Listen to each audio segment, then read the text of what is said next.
Hello again, it's Terry here for Tailored Expressions. Today's video I am sharing a card that I created using the Woodland Ferns dies. So let's get started. To start off, I am going over everything that I used for this card project.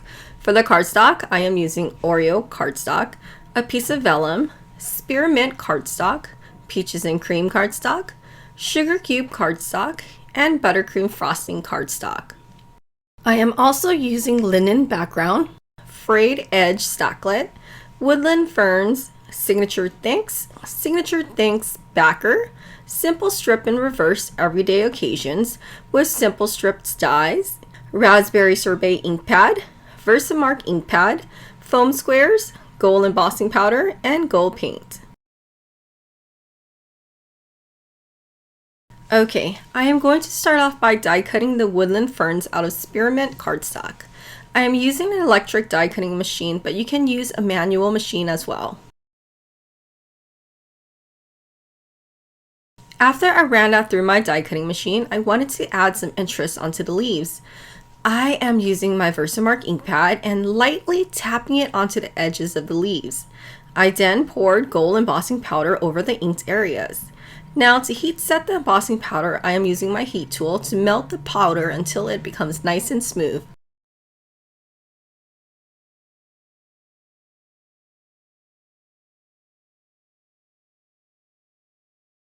For the background of my card design, I am using linen background. I am inking the stamp with raspberry sorbet and stamping that onto Peaches and Cream cardstock that I trimmed down to 4 inches by 5 1/4 inches. I am using my Just Press tool to make sure that I am applying even pressure throughout the stamp.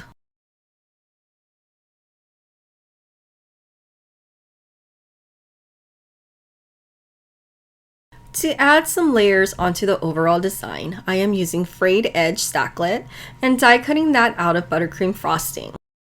I really love the rustic look of the stacklet. I thought that it would match really well with the Woodland Ferns and the linen background. Okay, so to start assembling the pieces together, I went ahead and adhered the buttercream cardstock to the burlap's background using liquid adhesive.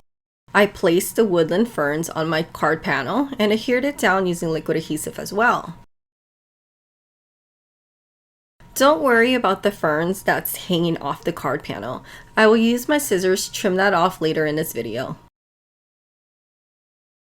For the sentiment, I went ahead and die cut the Signature Thanks backer out of Vellum and the Signature Thanks out of Peaches and Cream and Oreo cardstock. I will be using liquid adhesive to layer the Signature Thanks sentiment together at an offset. I like doing this because it creates a nice shadow and of course it adds an element of dimension.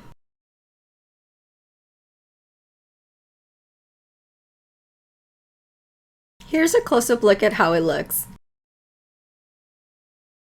Before I adhere the sentiment to the card front, I want to add a bit of texture. So going in with my gold paint and my paintbrush, I am splattering the paint all over the card front.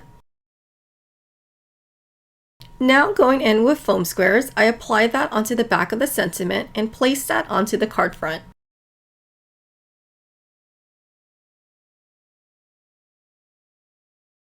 For the secondary sentiment, I like using the simple strips in reverse everyday occasions.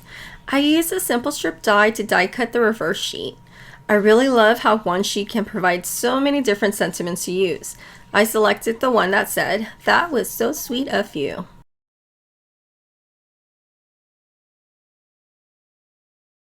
I went ahead and added foam squares on the back of the reverse strip and placed that onto the card panel right underneath the thanks sentiment. To tie the black from the sentiments, I matted the card front against another sheet of Oreo cardstock that I trimmed slightly larger than the card front. I then adhered it to the top folding card base in the color Sugar Cube.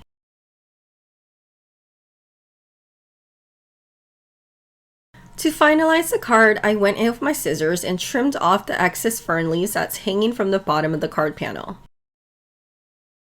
And that completes the card. I hope you found some inspiration in this tutorial and get crafty in your craft space. Don't forget to like this video and follow the channel for more inspirational videos. Until next time, I hope you have a wonderful day. Bye-bye.